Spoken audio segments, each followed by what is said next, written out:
Good morning, everybody. Wow, this microphone is not even connected. Hold on. Okay, that was a failed introduction. Okay, now the microphone. Now the microphone is good. Good morning, everybody. Welcome back to another episode of the Market Open, October 26th, 8:49 a.m. A little late today. I had to get some stuff set up in the morning. I slept very late last night.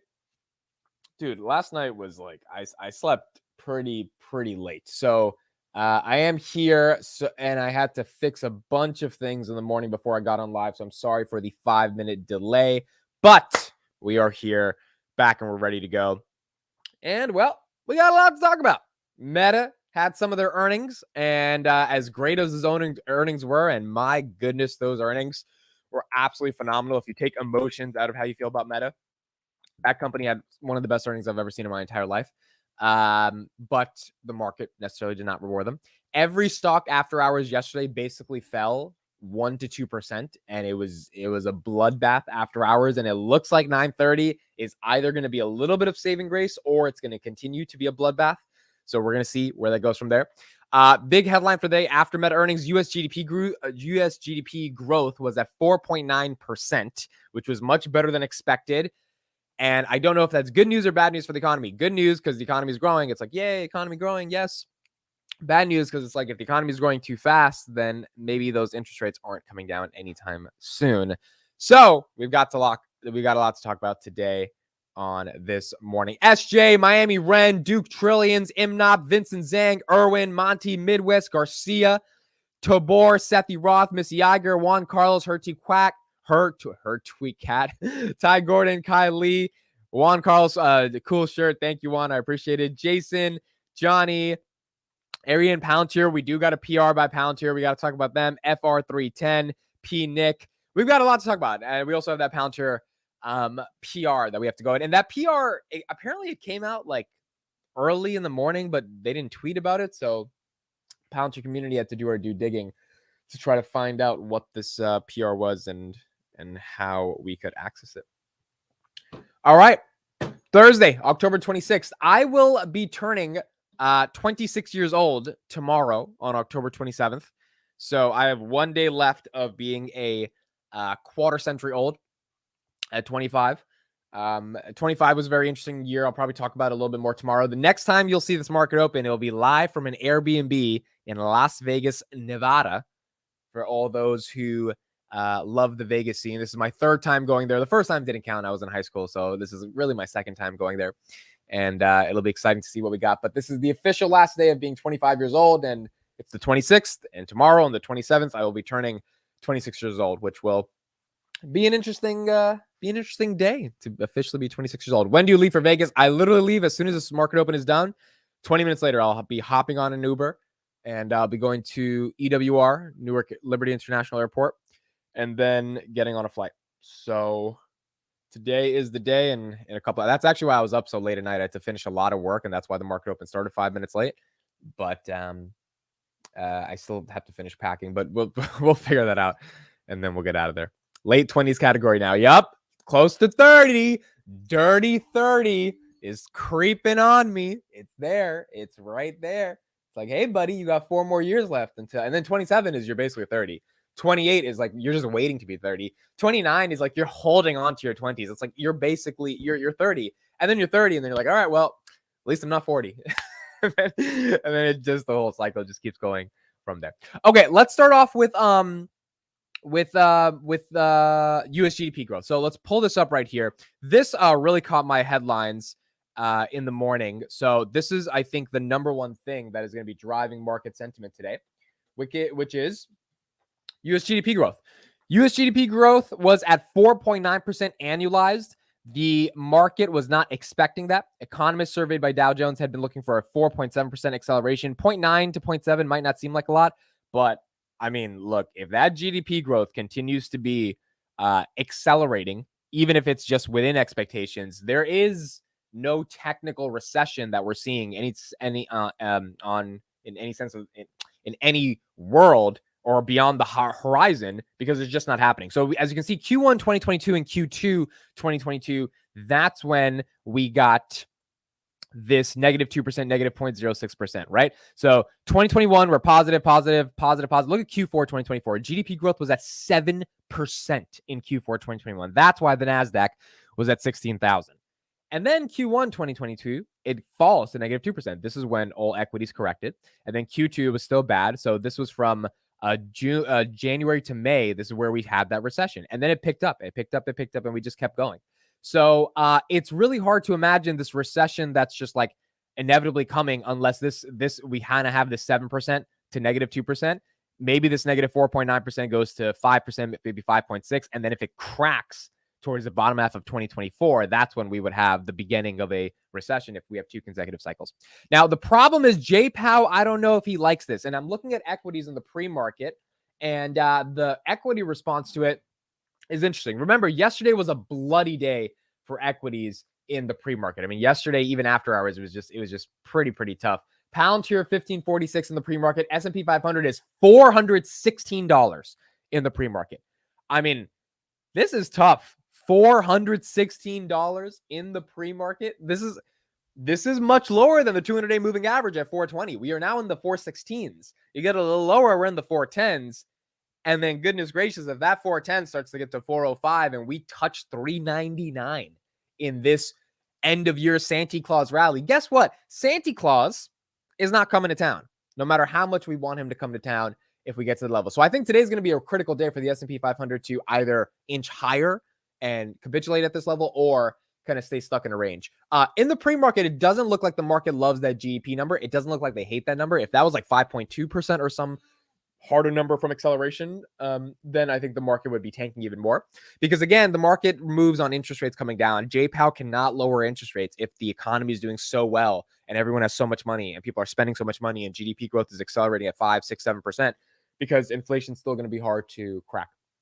If we don't have to have a recession and inflation can come down, that is the soft landing scenario, which more and more every day seems like it's like just not happening. And if it does, it'd be amazing, but it looks like it's not happening. 10-year is at 4.906. So we got the 10-year also. It's down on the day, but it's inching higher. It's definitely down from yesterday where we were like 4.94. Brent oil is at 88. So we're seeing oil decline, which is nice. 2% down on the day itself, which is not bad at all. On the past 5 days, down 5.5%. So it's nice to see that, but the 10-year obviously still at that 4.9 level. That's also not helping for stocks to go up and down. Bond yields is definitely the market, as Brian C says. That is correct.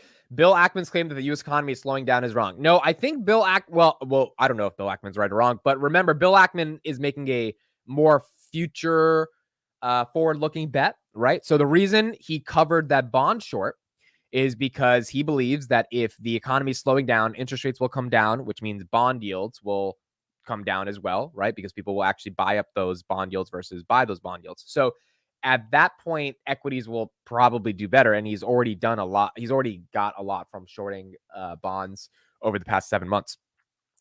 This GDP report doesn't signify that he's wrong. I think in the next 2 quarters, if GDP growth is still amazing, really the next 3-4 quarters, then he's wrong. But in the next year, if we see that slower than expected growth that's not beating estimates, then maybe Ackman was right to basically say interest rates are not going to continue to remain that high. Remember, they're going to remain high if the market can't sustain the growth rates, or if the market can sustain the growth rates, because that means that interest rates inevitably need to get inflation and get the economy or something to break, which means higher for longer might happen. So that is the big headline for the day. Market's not really crying about it in the pre-market. It's definitely down, but not the worst thing in the world. Bitcoin, 34,298. Google, down 1.97%. That's a tough one, continuing some of the pain. And so we'll see where the market keeps going from there. Let's discuss Meta at earnings. Then we'll talk about Palantir and that new PR they put out today. Palantir put out a really interesting PR, so we'll talk about that. Meta earnings. Let's do we want to play the clip? Yeah, let's play the clip first, and then I'm going to give my thoughts. I think the clip would make more sense than we'll give our thoughts. I went through the earning deck last night, and the numbers were actually just kind of crazy. But here's what we got. Concerned are you about the ad environment? Yeah, listen, I mean, think about what this stock has done. So in the earnings yesterday, it sold off from about $340-ish, right? So yesterday had a rough day. I thought the quarter was really good, quite frankly. I mean, Reality Labs is a disaster, but I think everybody knew that. Margins were good, and their metrics were very good. And then, obviously, the CFO made comments. The stock went from, I think, 309 when we were looking at it fast money, traded down to current levels.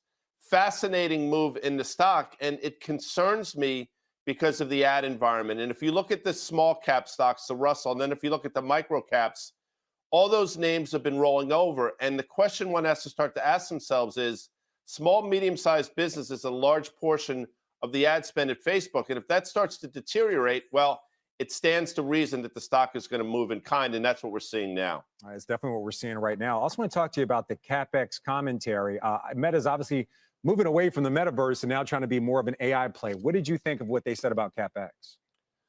Well, I mean, again, I think it's still too much of a spend. We had Gene Munster on last night, and he compared the Facebook spend or Meta spend to what's going on at Apple. And he's like, listen, there's no way this should be commensurate. He still thinks the spend is too much. And when things are going well, the street or investors will look past it. When things start to sort of turn and go a bit pear-shaped, people become laser focused. And to a certain extent, I think it's what you're seeing now. So listen, I get the move away from the metaverse. I think it's probably long overdue. But again, shiny object in the face of AI. AI has been around a long time. I mean, think about what Facebook has been doing in their lifetime, and think about, to a certain extent, Google as well. Now people are just talking about it more. It comes down to ad spend, and that's what people are concerned about, Frank. One more quick point on Meta, guy. Okay, so let's actually look. He's making a good point here. The problem was, even with his point, the numbers were just still so incredible. Like, some of these numbers are just going to blow your mind away, that it's wild to see the stock go down. If this was a regular market, if Google and Microsoft had not, well, Google had not tanked, if, you know, the market in general yesterday had not tanked, I think Meta would. Meta was at 320. It could have gone to like 350, 360. I mean, these numbers like warrant a 9% move after hours to the upside versus the downside. And the numbers did show that for a little second, and then they just collapsed when the market realized, you know what, still can't give them this premium because the market's in a tough space right now. So they did $34 billion in revenue. The street expected like 32.4, so they beat expectations by 1.6 billion. Just absolutely insane.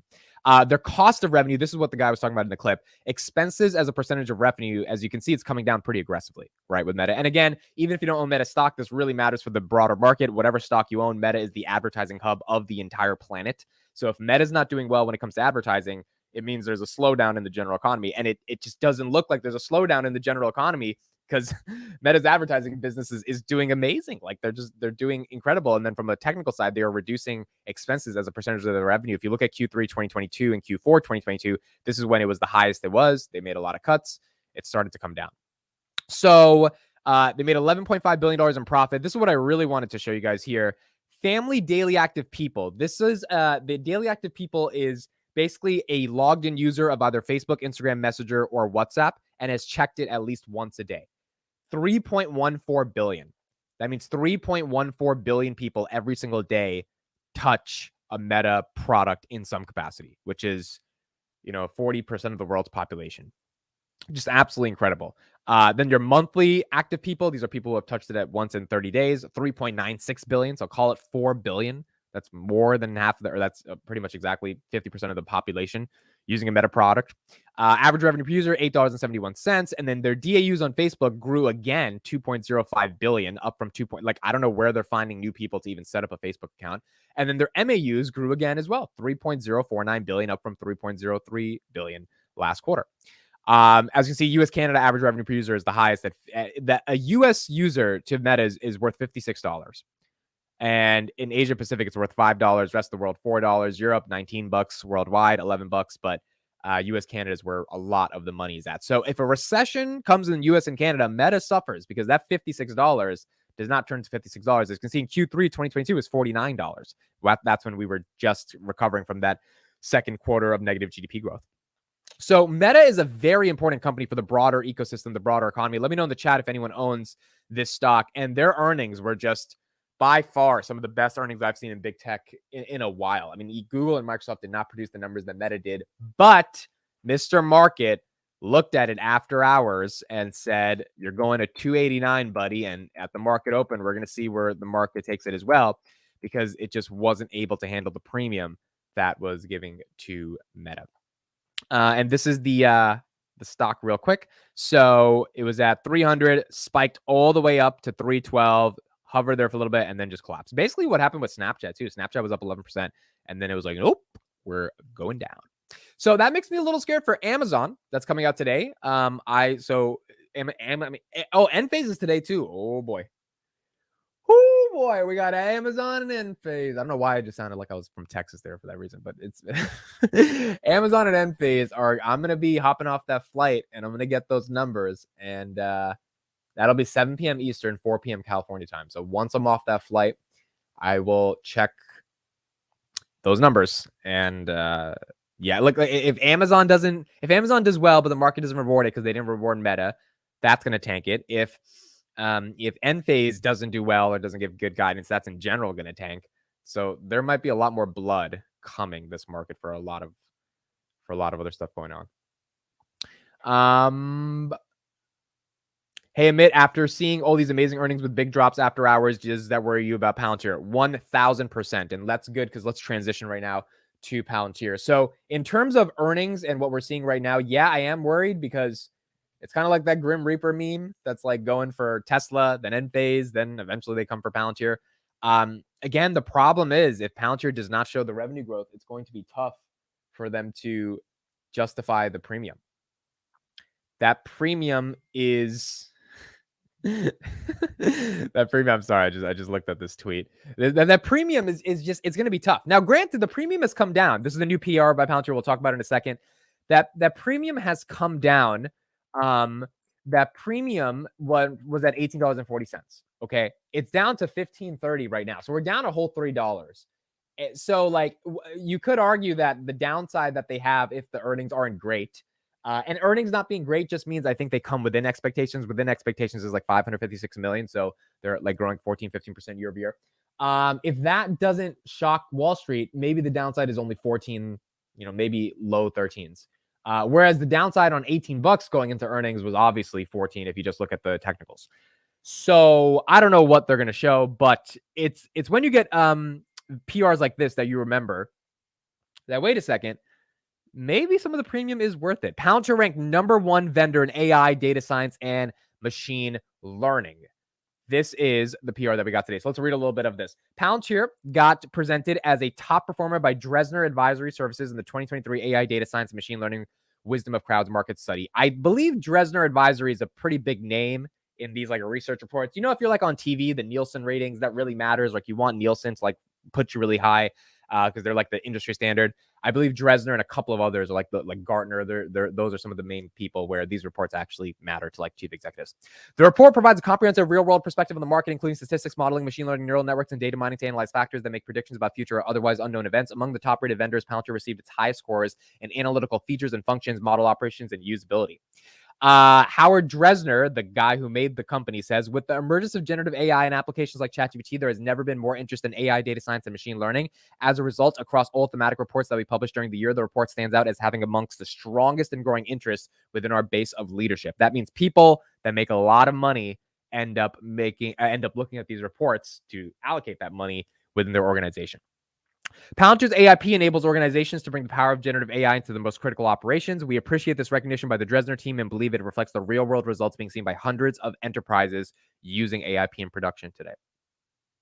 Yeah, that's not bad. Look, and this is the actual report. So, I have to download it. Okay, so I'll download the report and I'll pull it up real quick. So again, on earnings, if we don't show a lot of revenue growth, yeah, we're going to see a little bit of, potential decline, but we've already seen some decline since it was at 1840. So it's actually, I would argue it's not going to be that bad. And again, when you get reports like this from Dresner, it's really exciting because Snowflake is not being named the leader.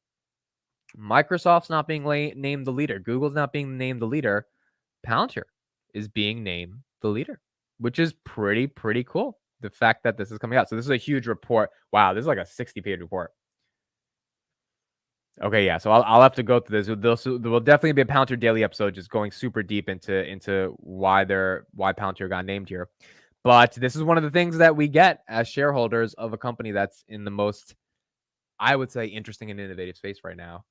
and we'll see where they go from there. Okay, so that is the PR on Palantir. Palantir stock right now, $15.55, down 0.26% in the market. Let's see if we can crack back up to 16 today if the market decides to have a little bit of sympathy for Palantir or for the general market. But if not, might be heading a little bit lower with a lot of equities as well. The other thing about Palantir that's really interesting, again, this NHS deal, I know a lot of people are asking me every day, Amit, where is it? When's it coming? Dude, if I knew, I would love to give you the answer. I still think, I was talking about it with a couple of people last night, I still think if Bloomberg put their top 4 reporters on an article, they're not going to get their sources wrong that says Palantir is going to get it. Remember, Bloomberg did that 2 weeks ago. They have 4 reporters on one article to showcase to the world this breaking news report that Palantir is getting this massive NHS deal.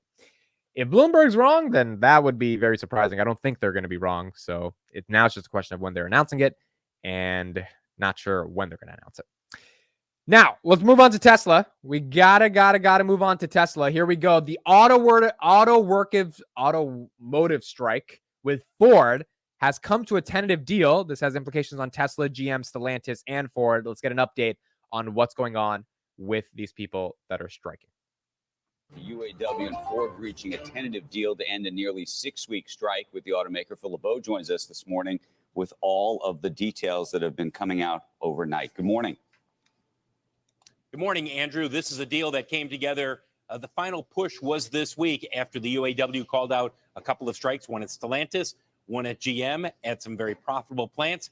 Ford looked around and said, we're reporting earnings on Thursday. They're going to be strong. We want to be next in line for another strike. They finalized the deal. Tentative agreement calls for a 25% pay hike over the next 4.5 years. Goes over 30% when you add in cost of living adjustments. They're also reducing the number of wage tiers, a big push by the UAW. And there's more profit sharing for retirees. Here's UAW President Shawn Fain talking with the membership last night on Facebook. We send this contract to you because we know it breaks records. We know it will change lives. But what happens next is up to you all. All right, so what is next for the UAW members who have been on strike? Some of them have been on strike since September 15th. They will go back to work soon. Exactly when remains to be seen, but they're not going to wait until it's finalized. The contract is ratified. The details will be spelled out for the membership on Sunday, and the ratification vote will take place after that. That remains to be seen. Likely in the next week and a half, you will see them do some type of ratification vote. But again, the important part here is that they will go back to work soon, a matter of days, not waiting until it's finalized, whether that's a week and a half from now. All of this comes as you take a look at shares of Ford at a time when the company will be reporting its Q3 results. They come in after the bell, and there will be a conference call. Analysts are expecting earnings that are going to be up about 50%, 50% compared to the third quarter of last year. Still strong demand, still strong pricing, especially on the F-150 and the SUVs. And as a result, that's going to be the focus of the conference call today. Not necessarily the Q3 results, but the impact of this contract agreement between the UAW and Ford. Again, that call is after the bell. So Ford got a deal done, which is good. Now the others have to follow in place. Tesla right now, 210 in the pre-markets, down 0.84%. So not showing too much volatility from this. I mean, this really shouldn't be affecting Tesla or bringing it down, but it is important as a Tesla shareholder because this is definitely something that in the long term is going to implicate that. GM is up 1.48% right now, and Ford is up 2% today on their earnings. So look, these automotive strikes, I think if you care about CPI coming down, we should want these strikes to end soon, because that, if they don't, they're going to push up the used car prices and that index is about 7% of CPI. So, and it's still coming down. September it came down. In August it came down like 29%. So we need that used car price index to continue to come down. Also help not raise the prices of regular cars, new cars. And that in of itself hopefully helps CPI. So I think this is a good deal. I'm happy that, Ford got a deal done. Now GM and Stellantis need to do it. And once that happens, we will have companies back to producing cars like normal. The strikes have been deflationary, right? But the deals will be inflationary. I thought the strikes were more inflationary because it's going to put less demand or less supply, so more demand, so rise prices. You could make an argument the other way, but overall, hopefully, we get these strikes to finish up. Just like the Netflix strikes, I think was also really good for Netflix to, once they ended, for Netflix and shareholders to be like, all right, we're ready to buy the stock because we have a clear trajectory of where the market is going. David says market to 38.5, 385 on the S&P 500.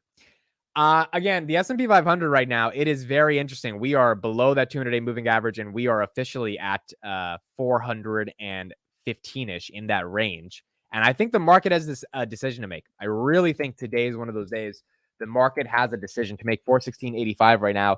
Do we inch lower, or do we hover in the 416 to 420 range? I mean, 416 seemed ridiculous to us a couple of weeks ago when we were at 430, and that was pretty average on a bad day, 430. Now it's like, if we can even get to 430, that would be a great day. That would be like a huge day for the S&P. That's the other thing I love about the market. It's like, it'll go all the way up, it'll come down, and then all these levels of support and resistance, they become different levels of support and resistance. It's like, you thought we were friends at 440. Actually, we were enemies. We weren't even going to be friends until we get to 415 for a little bit. And then we're really going to be enemies because we're going back down to 405. But then we become friends again at 410. It's like this little game you're playing with these numbers and trying to figure out how it goes from there. Enphase has earnings today. This one's going to be a big one. Enphase 93.76 in the pre-market. Enphase, I know the week's been red, but even on the green days, Enphase did not have any love at all, continuing to just fall down. So the earnings today, they guided for about $610 million in revenue. That is going to determine a lot if they guide for something that's a little bit higher than that, or at least in that same ballpark for the next quarter, or if they even miss on any of their operating income margins or the actual revenue number itself. So those numbers are going to be super, super important to see what goes on from there. Tesla 212 right now. Robinhood 898 down. Oh, SoFi is SoFi down right now? SoFi touched below $7 in the pre-market at like 3 a.m. last night. SoFi was $6.98. Right now it's back up to 708. We did the SoFi weekly. There's going to be a video that comes out on Tanner's channel soon of us. We did a recorded weekly preview earnings episode. And now for the stock I thought the stock could, pump to 950 on earnings last week when it was at 830. I was like, that would be a great day. Now, if the stock just stays above 7 on October 30th, that would make me happy.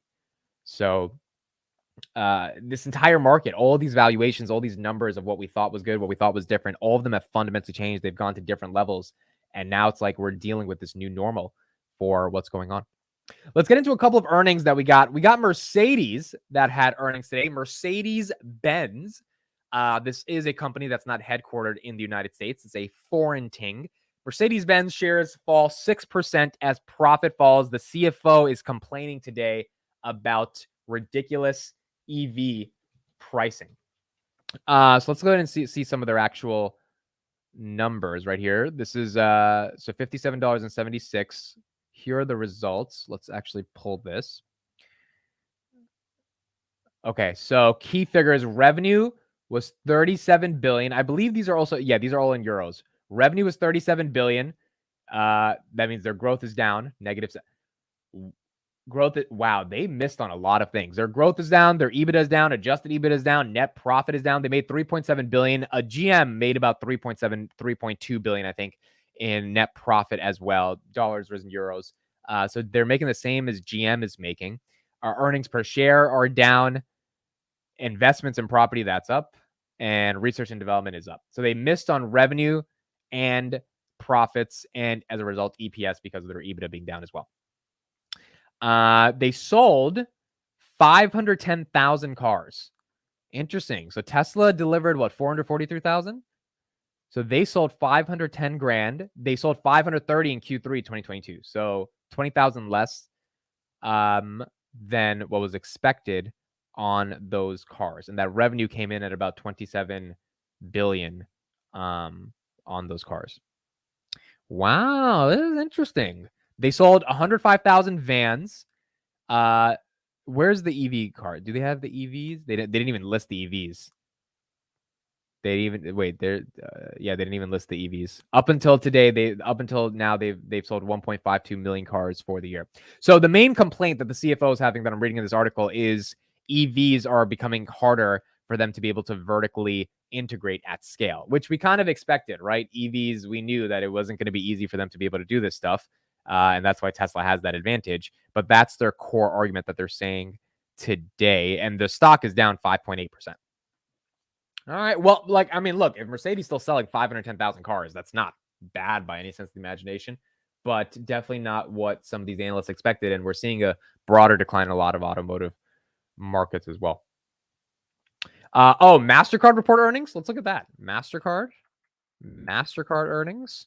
MasterCard's important. Yep, they're at earnings. Okay, so let's look at their earnings. MasterCard. This is actually a stock that's in a lot of top ETFs. It doesn't get talked about a lot, but I see it as the financial part of how fund managers get a little bit of exposure. So MasterCard had earnings today.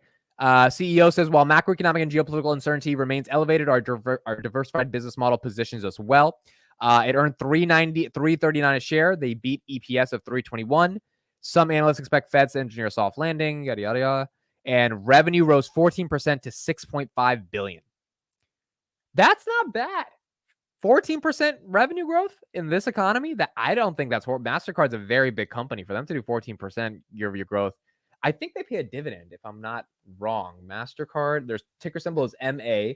Do they pay a divvy? Yeah, it's a very small divvy. It's 0.59%. Stock's at 371. It's down 3.8% after hours. So the market didn't like, or in the pre-market, market didn't like how well they did. $363 billion market cap, 2.3 trillion of gross dollar volumes, which is up 11% year over year. So their gross dollar volumes is up 11%, and their revenue is up 14%, and they beat on EPS.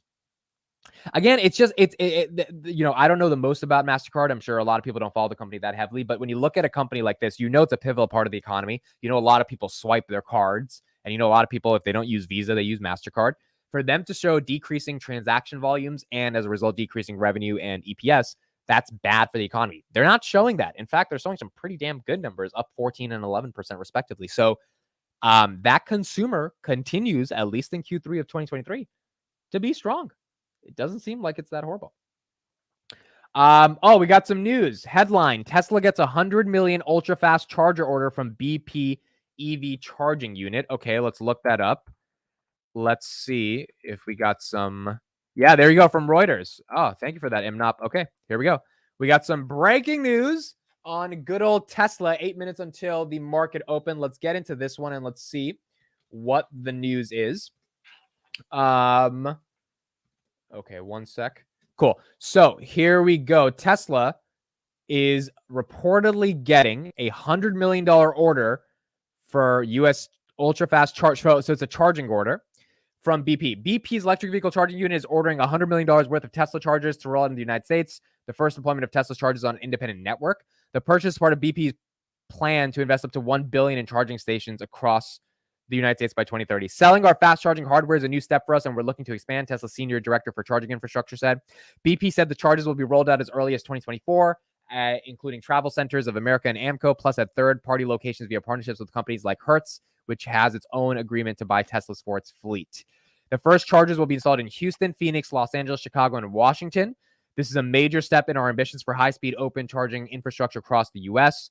The 250 kilowatt BP Pulse branded chargers will be compatible with the Tesla North American charging standard and the other standard combined charging system across the world. BP Pulse. Okay, so BP Pulse is a subsidy of the broader BP company, I believe. Yeah, it looks like that's the case. So that's not bad for Tesla. I mean, it's not a ton of money. It is 100 million, which is kind of peanuts for Tesla, but it also shows the expansion writ large of their charging station software and broader hardware that's across the entire United States that's going to be rolled out. And look, if deals like this are happening with BP, you could imagine a lot of these other guys like Shell and Exxon. I mean, when EV really becomes a future, they're having to cop up billions to Tesla to be able to use their technology and charge these cars. DRK, Tesla's more than a car company. Let's go Tesla. Yeah, there you go. We're getting more deals from Tesla.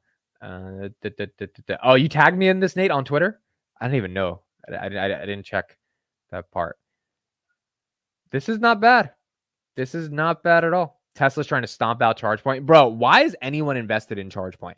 Can someone give me any good reason for why ChargePoint is like a thing? Like, I just looked at it the other day and I'm like, ChargePoint? People are picking ChargePoint over Tesla? Like, I don't know. It's hard to imagine. Hard to imagine. That one is what people get excited for. Okay, so let's just pull up the market again. This is no real impact on Tesla right now. We're seeing in the pre-market 5 minutes until market open, and then we'll see what happens there. But as you can see right here, Tesla ChargePoint is actually up a little bit, 0.38%. Enphase down, SoFi's down 707, and Tesla at 211 in the pre-markets. Tesla did well, bouncing from 202 a couple of days ago. We thought it was going under 100, and yesterday we thought it was going to really go under 100 with some of the volatility we saw, but it wasn't too bad right now at 211. For those that are just joining, Palantir did get a new PR today, and the PR was that we were named a leader in AI, data science, and machine learning from the Dresdner Corporation, which is like the number one vendor for determining who. It's like, it's like the Gartner reports if you're in the data science space. Like, those reports are actually emailed and read, and CEOs pay thousands of dollars to like read those reports. And Palantir was ranked number one in AI, data science, and machine learning as a vendor. Now, that doesn't mean Palantir is making the most money off of AI, but that does mean that Palantir is the number one supplier of those types of services. So again, for everyone that thinks it's not an AI company, it's a little, when you're getting number one vendor, it's a little hard to imagine they're not anything to do with AI, but that is the main PR that came up with Palantir today. Facebook right now at 297, down a little bit in the pre-market. PayPal up a little bit, 51.59. PayPal had a really bad day yesterday after hours, 51.23. We had that 52-week low. So again, in 4 minutes, we will see where the market wants to take it. Microsoft at 340, continuing to give its 3% earnings pump, but honestly, that 3% earnings looks like pure sympathy right now. It does not look like the market's going to let Microsoft keep that 3% premium, just given how everything else has collapsed throughout the rest of the day, even though their earnings, were pretty good. Crossroads says, I dumped ChargePoint at $10 when Ford capitulated. Yeah, that's a good say. I mean, you got out of it when, now it's at $2. So if I was buying a EV charging station stock, I would just really think twice, because I would be like, wait a second, Tesla, like, and that's not solar versus Tesla. That's like their main product, which is EVs versus Tesla. So just a little harder to see that one. Microsoft almost at all-time highs. Wasn't their all-time high at like 369, I think? What was the all-time high for Microsoft? 52-week high was 366. Yeah, and I think that was the all-time high as well. Yeah, so 360, if it hits that level, we will see Microsoft getting to that closer to that $3 trillion market cap. Apple right now, Microsoft's at 2.53 trillion. Apple is at 2.68 trillion. So people don't talk about Microsoft's valuation enough, in my opinion, because everyone thinks about Apple being the first $3 trillion company. Microsoft's not far behind, right? Microsoft's right there with them. And so as a result of that, you never know if Microsoft could surpass it. Verizon, let's take an update on that in the pre-market. Verizon's down 0.21% a little bit. When I was just doing some work yesterday, I had CNBC on in the background. Every single value the crazy thing when we have a bad day, like a red day, like we had yesterday, and yesterday was red. It was a red day. That's when all the value investors come out. And it's like clockwork, bro. Like when we got to 438 on the S&P 500 4 days ago on Monday, or it was last Friday, whatever it was, where we were like inching towards 440, everyone came out and they were like, it's just like they have the JP Morgans, like, we don't expect a recession in 2024. Goldman Sachs. I was sharing those interviews live on the Morning Open, where Goldman Sachs was like, the market's going to be fine in 2024. Then you have one red day. And let's say the red day is really red. I don't know how they do this, but they call up every single person that's bearish or a value investor. So that those they're in Coca-Cola, Verizon, AT&T, etc. And they have them on for a segment. And all those guys take their victory laps. Like, look, like we told you, like the tech stocks are overvalued, like Verizon, AT&T. And it's just hilarious, because it was like I listened to 5 videos. They were just on autoplay yesterday of all these value investors saying, yeah, tech is like the Magnificent Seven has turned into the Magnificent Five. They said the Magnificent Seven is exhausted this year. There's no way they have any room to run up. And it's just like, wow, this story changes every single day based on how the market operates. They love to fake out retail investors. Yeah, and I get they're a media company, so they have to do what they have to do, right? Because if the market's crashing, you want people to tell you the market's going to keep crashing, so you sell. If the market's going up, you want to feel like a genius, so you need people to keep coming up saying the market's going to go up. It's the nature of how CNBC operates, but it can't hurt your psyche if it's a red day and you hear 20 supposedly smart people because they're wearing a suit and tie say that it's going to keep being red. It can definitely make you feel like you want to sell, and that's the worst reason, in my opinion, to sell. Time to buy Google today. Yeah, we'll see how the market interacts with Google. Google continuing to being 10% down. Nathaniel says, Amit, just want to say thank you for everything you do, man. I want to say thank you, 610 people, for being here every single morning. It is just an absolute dream to have you guys here and be able to do this every day. And the show will continue tomorrow, live from Las Vegas, Nevada, as we will be there Friday morning, continuing to do this market open. All right, here we go. 9:30 a.m., October 26, 2023, the last day of me being 25 years old ever on this planet. Ladies and gentlemen, the stock market is now open.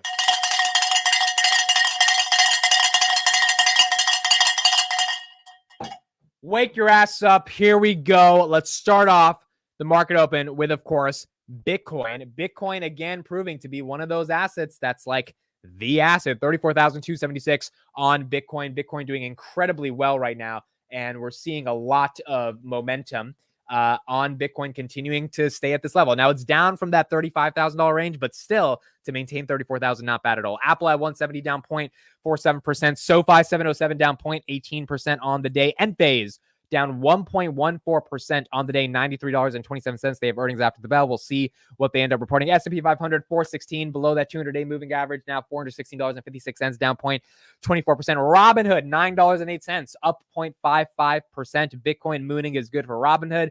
The general market going down is not good in the hood. So Robinhood down from $10 on Monday, but right now $9.08, up 0.55%. Meta 291 down 2.7. Again, we went over Meta earnings today. The earnings were absolutely phenomenal. $34 billion, 3.96 billion monthly active users. I don't know how Zucks continues to do it. One of the reasons to specify for why Meta might be down is they said on the earnings call they significantly expect 2024 Reality Labs losses to increase. This is the metaverse stuff. So you could argue like, all right, even though the earnings were great, if you're going to keep taking billions of dollars of losses, then that metaverse stuff that's going to continue to drain, the expenses on the balance sheet, maybe that's a reason to sell off the stock, quite frankly, especially if they've spent over $50 billion now over the past 4 years on metaverse. So imagine they just had that 50 billion like on their cash on their balance sheets. Like imagine how much the market cap would be able to benefit from that. Meta right now, 740 billion, down today at 288 on increased expenses. Google 123.48. Google's getting back to that 120 level. At 120 gets very, very juicy once again on Google. So we'll see what happens to Google, but this is a nasty fall from 140 to 123. I think it's cheap. I like Google. I bought the dip. I will continue to buy the dip. I like it right here, but it could get a lot nastier as things go. And again, for it to get nastier from 123 after falling from 140, I think there would have to be something more macro, because I don't think the stock itself is, like they missed by 20 million on cloud revenue. That's not a reason to wipe out this much in market cap. But if the macro gets worse, obviously Google could come down. Bitcoin again at 34,000. Palantir 1577. Palantir's green, up 1.22%. Not bad at all. Spotify 163, falling from 170 after their earnings pump. Snapchat below $9. The world is back to normal. Snapchat, it's not at $10, $8.98. Google at 124. KRE Regional Banks 39.09. Truist 28.14. Not bad. Very nice to see Truist at that $28 level. Truist, one of the regionals that's doing good today. I like to see that. ARM at $50, Instacart 25. Meet Kevin's PP up 3.45% on the day, 21.21. Arc Innovation 35.68. SolarEdge 81.75. SolarEdge breaking from that 74 low. So SolarEdge up 0.88% on the day. Nubank, this is a company Tanner and I were talking about yesterday. I think we've got to do more due diligence on Nubank, everybody. I think we really do. Because Nubank's growth, if you look at their Latin America penetration in the fintech space, it's just beyond like imagination how fast they're growing, which kind of justifies the 500 PE that we see. They just turned profitable. Like their net income is up basically 8x. They made like $5 million of profits 3 quarters ago. Now they're about to do about 300 million in profits, like some ridiculous number. So their net income is growing really nicely. Latin America seems to keep growing. Analysts have this at $100 billion market cap by 2026. It's currently at 37 billion. Might be a little expensive now given the macro, but their growth is not slowing down. And Nubank is one of those companies I think we need to look into a little bit more in the fintech space. Netflix at 414. All the airlines are green for the day. NVIDIA at 420, ASML at 598, inching back higher to that 600 level that it was at before earnings. Lululemon down at 391. Again, now that's a new entrant into the S&P 500. JP Morgan's green. Costco's green. Disney is 25 cents away from being below $80. Again, Disney's just a mess. Disney is an absolute mess. That activist investor that came in has not really fixed things yet, and people are scared of Disney. But Disney right now at $80.20. New is a hot buy in the sixes. I agree. And it was at 4 at one point, like SoFi this year. So Nubank, that one is definitely exciting as well when it was at that level. Amit, do you have any hedges against tech stocks, Palantir? No, I mean, I'm not hedged, really. And for me, I'm more so long, right? I think 2024 is going to be fine. I could be wrong about that. For Palantir, if it goes down, I just buy more. Like that's been my philosophy. Again, I have some short-term trades, but 2030 is like where the gold is, in my opinion. And Palantir is going to be one of those people that gives us the gold in 2030. So that is the one company I just love to DCA on that one. And below 15 is my DCA price. Now we'll see what happens on earnings. Again, if they can't show real good revenue growth, we're not at 18 anymore. So maybe the downside is limited. But we've come down from 1840. So we'll see where it is on November 2nd. Josh, thank you for the $5 super chat. Happy early birthday. Buy $4.99 worth of Tesla with this.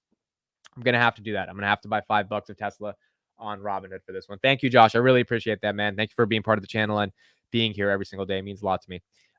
Right when I said that, you said your super chat got to go. No, I was getting to your super chat. I got you, man. Thank you. I appreciate it a lot. Comcast had earnings down 7%. What? Comcast is down 7%. Comcast, bro. I remember I had Comcast TV. Wow, look at that. Comcast, I think they own CNBC. They own NBC. Does Comcast own Viacom? Hold on. Does Comcast own Viacom? I think no. Yes or no? I don't. Maybe I'm wrong on that. But Comcast, I used to have these guys. I used to have these guys when I was little for TV. I remember like the channels on Comcast. I haven't looked at Comcast in so long. Wow, their earnings weren't that good either. Interesting. Comcast 7% is nasty. They give a 3% dividend yield. They're not supposed to go down 7%. That's not supposed to happen for Comcast. That's supposed to be they do have Viacom. I think they have a partnership with Viacom. Comcast earning. Let's see the actual numbers we can get up on this one. Yeah, here we go. Okay, let's look at these numbers. Comcast does own CNBC. I know that as well. Palantir, real quick before we get into the Comcast numbers, let's just see where that at. Palantir 1563 up 0.3% on the day. So Palantir is green in a little bit of red as well. Okay, here we go. So numbers on who still pays for Comcast cable? Does anyone pay for this thing? They lost 18,000 residential broadband subscribers and they gained 294,000 wireless. Okay. Peacock, their streaming service. It just hurts me to say that they named a streaming service Peacock, but that thing that they created added 4 million subscribers. That's not bad. Generated 830 million in revenue, up 64% year over year. So now if you put it in the context of Netflix did 8.5 billion in revenue. Peacock did 830 million in revenue. So when it comes to streaming, there are leaps and beyond. I mean, Netflix is just leaps and beyond everybody. Oppenheimer became the highest grossing biopic of all time, bringing in more than 900 billion in box office revenue. Still theater. Why are they reporting Oppenheimer revenue? Does Comcast own Oppenheimer? Why are they reporting Oppenheimer revenue? Do they own a stake in Oppenheimer? Do they fund Oppenheimer? They're in the movie business? What? I knew Comcast is a really big media company, bro. I think they own Sky News in Australia, which is like basically the Fox News of Australia. So they definitely do own a lot of assets. Earnings per share, they beat on EPS. Revenue 30 billion versus 29.68 billion. So their guidance came in lower and their subscriber growth came in lower, which is why we're seeing some of the decline in the stock. But the numbers aren't horrible. I mean, 30 billion bucks. That's not bad at all in the context of Comcast. Stock is down 7% on the day. This is a stock that offers, again, a 3% dividend, so it's not supposed to be down that badly, but it is down. They own Universal. Yeah, they own NBC Universal. That is correct as well. You guys are saying Lucid in the chat. Let's look on Lucid. Lucid had their earnings, I think, or their delivery numbers a week ago, and it just wasn't that good. Pounds are now at 15.45. Does anyone own Lucid? Does anyone see any potential here? Wow, it's below $5. Wow. Lucid's a penny stock. Oh my gosh. Lucid is a penny stock. Wow. That's tough. The Saudis, I know the Saudis have a lot of dollars, but today they're dealing with the penny stock. That is tough. Oppenheimer is distributed by Universal, which is owned by NBC, which is owned by Comcast. Okay, that makes sense.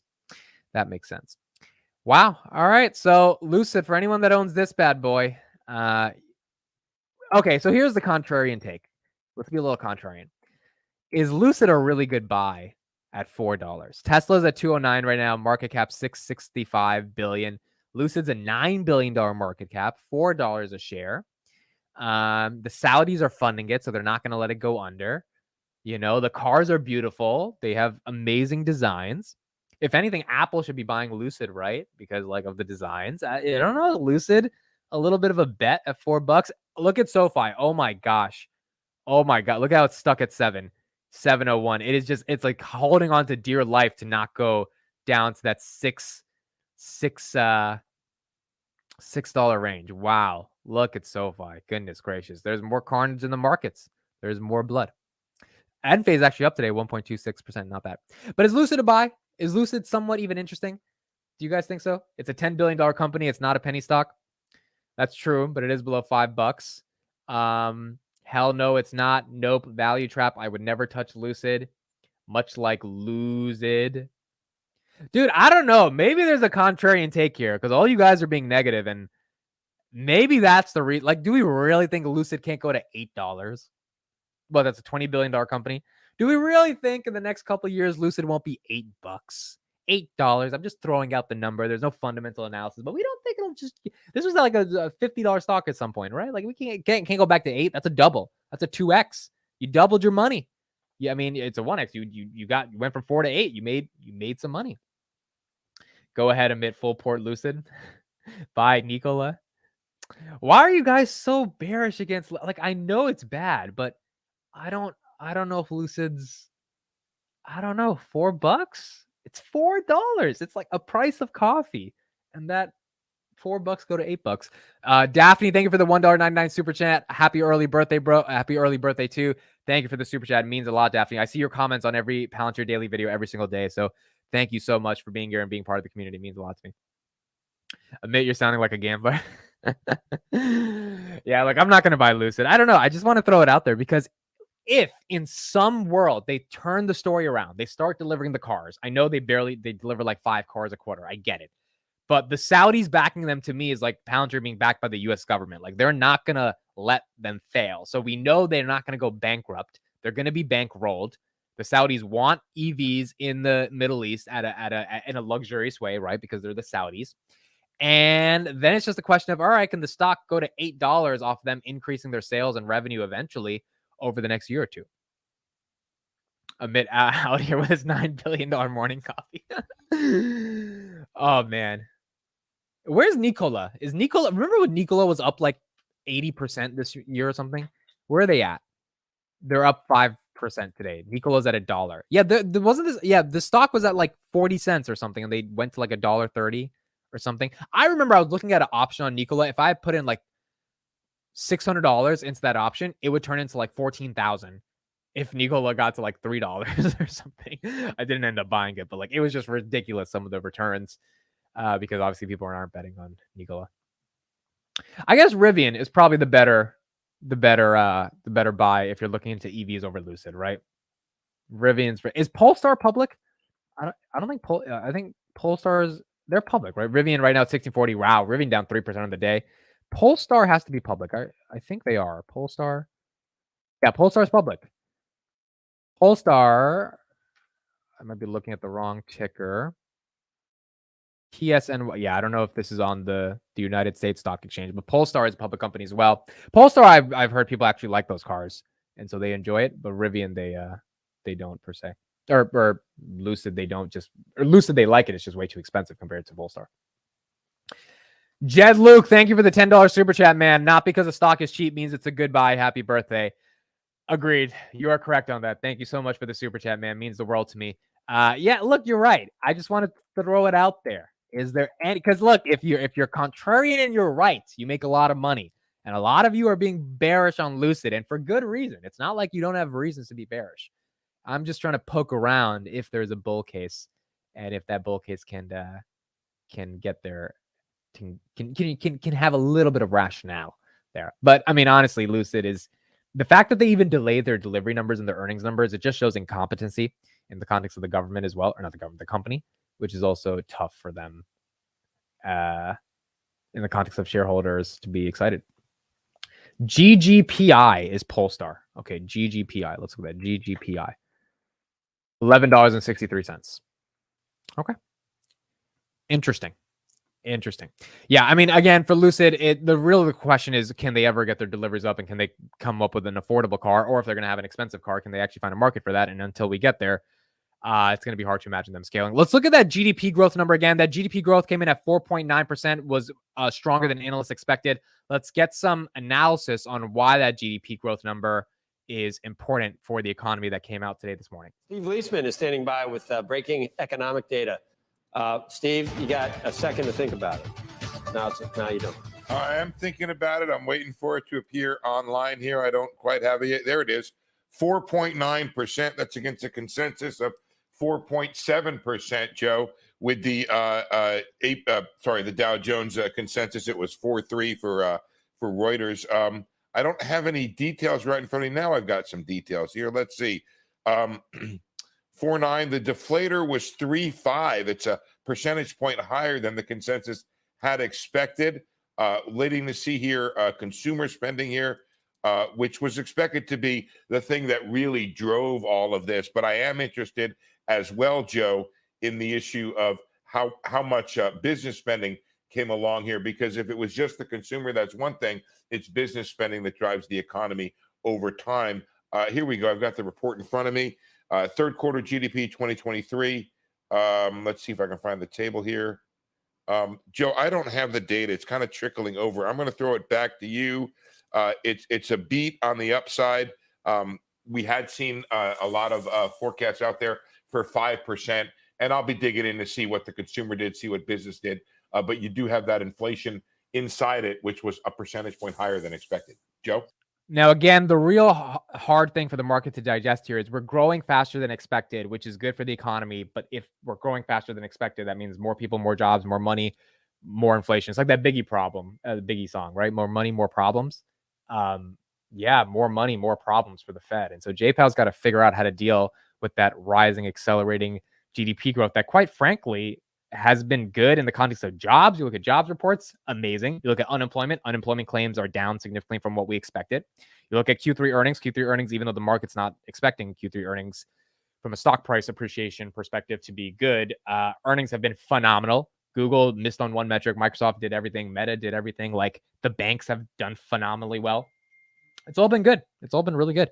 And so it's one of those icky situations where now Q4 expectations are higher. And if, like, imagine Meta didn't do well. Imagine Google didn't do well. Imagine some of these metrics. Imagine Google missed on top line. Because remember, 2022, everyone was missing on top line. Now we're missing on like little things within the earnings report. You have to dig through, like, oh, they missed on this. And so, and the stock market's going down on good earnings. Now, if the earnings are just pure bad, we could see the market decline even more because the market has these way elevated expectations, which is tough. More money, more levered longs. Yeah, that is also true. That is also true. Wish I had Biggie problems. Fun fact, I was rushing to a fraternity in college back in 2018, and they made us do this like public presentation. And I wasn't in the fraternity. So we were like trying to prove ourselves to the brothers that like we deserve to be in. And I don't remember how I used the more money, more problems line, but I used it. And I just remember it was the punchline. Like when I said it, it was the punchline. And the whole fraternity started laughing. And that's when I knew, like, yo, these guys are definitely going to let that. Like, I'm going to definitely get into this fraternity. So that line has always been a good line for me, just in referencing that song. It's also a phenomenal song. It's a great song. Let me know what's your favorite Biggie song in the chat if we got any Biggie fans. But more money, we definitely get more problems. Make interest rates higher for longer again. I love how your name is Walter White. I'm just imagining Heisenberg talking about interest rates. Like, did you guys see Drake invited Walter White and Aaron Paul, the Breaking Bad duo, to his birthday? I saw that the other day and I was like, yo, that is, imagine Walter White is like bartending at your birthday, bro. Like, that's just insane. Like, I couldn't, like if I had a birthday party that was like this huge birthday party, the number one guest, if I had to pick besides Alex Karp, of course we know, besides Daddy Karp, it would be Walter White. It would be Heisenberg. In fact, you want to know what I did? Let me show you guys this. Look at this. Can you guys see this? Hold on. Why is there? Look at my new background. It's Heisenberg. It's Walter White. I'm a big Breaking Bad fan. I love Breaking Bad. If I had the chance to sit with Walter White, bro, that would be just like, I feel like anyone who watches Breaking Bad, like, just to talk to him, that would be like insane. Just absolutely crazy. So maybe one day we'll see what that happens. Okay, SoFi's under 7. Time to panic. Forget about Breaking Bad. We need to now sell meth. Whatever. What do we have to do? SoFi's under $7 a share. Maybe if we start selling meth, we can get into a better business model. Oh my goodness. Here it is, folks. It is here. $6.98 on SoFi. I'm scared to even check my portfolio right now because that's pretty aggressive. SoFi, goodness gracious, that's just actually insane. We're seeing it, $6.98. Well, if you wanted SoFi below 6.9, below 7, this is your chance to get there, even though it's basically at 7, but you know what I mean. Look, if we see to that 690 range, 680 range, then SoFi is in a tough territory. If it's teetering on 699 and it stays in the $7, $7.15 range, we'll be okay. I genuinely think earnings are going to be good. I think we're going to get triple B. People are saying, what are your earning expectations? Again, Tanner will have that video coming out soon. We all three talked about it last night, but I think student loans is going to be somewhere around 800 million. Member growth, I think, is going to be close to like 520,000, something like that. Top line revenue is going to be fine. I still think we're going to be growing 40% year over year. Financial services are going to be fine. We're going to cross 10 million products. Like, the numbers are going to be okay. It's going to be up to the market to be like, does the $14, $16, $11 price target that all these analysts have not downgraded yet, do those make sense if the numbers are great? And so that's going to be the question for SoFi if their numbers are good, but I don't expect their numbers to necessarily be bad. And deposits, probably 2.3 to 2.5 billion again.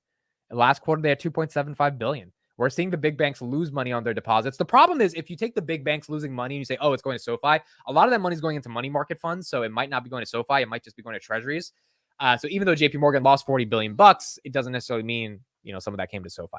A little bit probably came to SoFi, but we don't know how much came to SoFi. Good thing you took out your sister's principal. Yeah, that is true. So she's playing with house money now with the SoFi. But and remember, if you got 20, 25 leaps on SoFi for 10, 12, 15 bucks, I don't know if we're lasting in this $6, $7 range for a long time. I think if we enter a recession, then maybe, yeah. I think that 2022 recession where equities went to those levels, where Meta collapsed, Google collapsed, everything collapsed already. I don't know if the earnings are justified for the market to take us back there.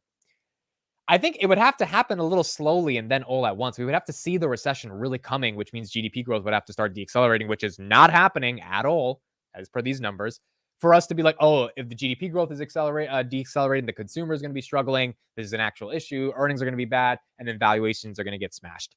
And I feel like that whole story happened in 2022. The whole thing, we all saw it. We all saw the red. Like, we were all there for it. Like, we were alive. We saw it. And for that to happen again in 2024, it would just be like, what's the catalyst for that to happen? I feel like it would have to be a credit event. And I don't know if a credit, like everyone's screaming a credit event. Like, I don't know if that credit event is coming. What is that catalyst? Inflation is going to come down. So inflation is not going to be the catalyst unless there's another black swan event, another Silicon Valley bank. I mean, the fact that 2023 survived the SVB collapse and we still inched higher, like everyone thought that's 2008 because we're coming off of 2022 and we got major banks, Credit Suisse, SVB, First Republic just collapsing in front of us. Everyone thought it's going to be bad. And it ended up not being as bad as we thought. So I guess we will see where it goes from there. Disney's under 80. Wow. Disney's under 80 as well. Yeah, there you go. 79.98, 2014 levels on Disney. Tesla 207.77. Palantir 15.51. Palantir still holding up today. Tesla holding up. Verizon is green. So there you go. There's the value investors. They're going to come out today. Apple under 170. Microsoft losing a little bit of its premium on that earnings pump. Now 334 down 1.68%. Enphase is green. So maybe market's getting ready for some unique earnings and they're buying up the stock up a little bit before earnings come out in S&P 500 at 415. Let's look at Amazon real quick. Amazon as well. 118 on Amazon. Wow. This came down from 142. Incredible. Absolutely incredible. And again, Palantir at 1550 on the day. All right. I think that's it from me, folks. Let's do the word of the day, and then I'll be done for tonight. And then we'll be good to go. But we got a red market, not super red, not super green, but it is red, continuing from the red from yesterday. Some people are saying they're buying the dip. Some people are saying market peaked at the end of 2021. So 3 years takes us to the end of 2024 pain. That's fair. Look, maybe this is the dip we want to buy. Maybe there's a lot more pain to come. I just personally believe a lot of that pain has already happened. So I don't know how bad that pain's going to get. But I guess we will figure out. 2022, it looks like it was bad. Maybe 2024, there's a little bit of bad baked in if there's some massive catalyst around the horizon. Smaze is the word of the day today. Smaze. A mixture of haze and smoke. Oh, wow. I didn't know a mixture of haze and smoke is smaze. The dense smaze hanging over the city obscured the view of this island. There's definitely a smaze over the market today. It's a very cloudy market, not letting us see the green that we want to see. There is a smaze today over the market.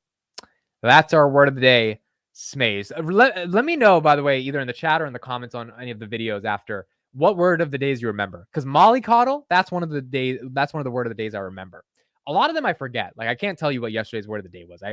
It was that word, dude. I'm seeing it in my head right now, but I don't know how to say it. But like mollycoddle is the one I remember. Some of these I just end up forgetting. They're not as memorable. Some of these are like legit words, and I'm just like, oh my god, I can't believe these words are amazing. Now we're just smashing words together. Yep, pretty much. All right, that's it for us, everybody. Tomorrow I will be live from Las Vegas, Nevada, doing the market open. Super excited. I'll be up at 5:45 a.m. Eastern Standard Time, and it'll be really fun to be live from a different place. I still have to pack. The flight's at 1. I got to get out of here pretty soon. I got to shower. So I should probably end this and hurry up and get all that done, considering I also have to finish some work before I leave. But super excited to see you guys tomorrow on the market open. We're going to be in a different view. Chris might join us if he's not like knocked out. So Chris will be there for the market open. I'll be seeing him for the first time. It will be 5:45 a.m. instead of, so 8:45 Eastern, 5:45 Pacific. It's going to be exciting, man. This meetup in Vegas is basically for not only my birthday, but the finance junkies in general. We're meeting up with a bunch of people that have become part of the community, and it's going to be exciting to kind of see people for the first time and kind of have a good weekend. Today's my last day of being 25 years old, and you guys have basically seen me grow up literally every single day because I've done a market open since, this market open has gone since October last year or since September last year, every single day, with, I think if you count it up, maybe 5 or 7 days missed throughout the entire year. Even 2023, I don't think I missed a day in the past.